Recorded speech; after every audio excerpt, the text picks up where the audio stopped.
तक की शिक्षा देखते हैं। आत्मबल देखा जाता है, शरीर का बल भी देखा जाता है। दूसरे भाव से धन, बैंक बैलेंस और हाई स्कूल के बारे में देखा जाता है।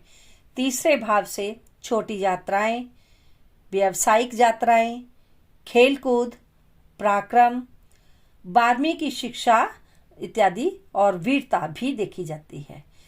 चौथे भाव से घर, गाड़ी, निवास स्थान, पब्लिक हाउस, नॉन टेक्निकल पढ़ाई, जमीन जायदाद, प्रॉपर्टी, जनता का समर्थन इत्यादि देखा जाता है। पंचम भाव से हमारी बुद्धि, टेक्निकल शिक्षा, संतान, तोंद अर्थात हमारा पेट, भाग्य, अग्नाशय इत्यादि देखते हैं। छठे भाव से रोग, ऋण, शत्रु, आंतें, खास करके बड़ी आंत के बारे में देखा जाता है। सप्तम भाव से हवाई यात्रा के लिए तथा डेली इनकम की जानकारी प्राप्त होती है। अष्टम भाव से हमें मृत्यु, संघर्ष, शोक, बीमारी, गुप्तांग, बवासीर और हर वो चीज़ जो गुप्त है, किसी भी गुप्त चीज़ के बारे में जानकारी प्राप्त करनी है तो हमें अष्टम भाव से ही देखना होगा। नवम भाव से हमें धर्म के बारे में, ईश्वर के बारे में और हमारे भाग्य के बारे में जानकारी मिलती है। दशम भाव से यश, प्रसिद्धि, व्यवसाय, शासन प्रशासन की जानकारी प्राप्त होती है। 11वें भाव से लाभ और इच्छा पूर्ति का पता चलता है और विदेश में सेटलमेंट के लिए हमें 12वां भाव देखना होगा।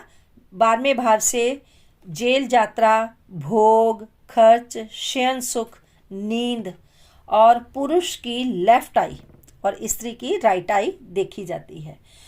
यदि 11वें भाव में यदि 1 और 8 राशि अर्थात 1 नंबर की राशि मेष और 8 नंबर की राशि वृश्चिक है तो हमें हनुमान जी या फिर गणेश जी की पूजा करनी चाहिए। 11वें भाव में यदि तीसरी या छठी राशि अर्थात तीसरी मिथुन राशि और छठी कन्या राशि यदि ये राशियां हैं तो हमें नारायण भगवान विष्णु की उपासना करनी होगी।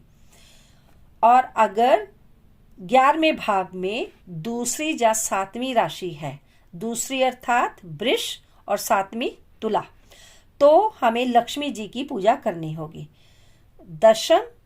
10वीं और 11वीं राशि है अगर तो हमें शिव भगवान की पूजा करनी होगी। हमारे 11वें भाव में हमें अपनी इच्छा पूर्ति के लिए ये देखना है कि क्या वहाँ पर 5वीं राशि अर्थात सिंह राशि है।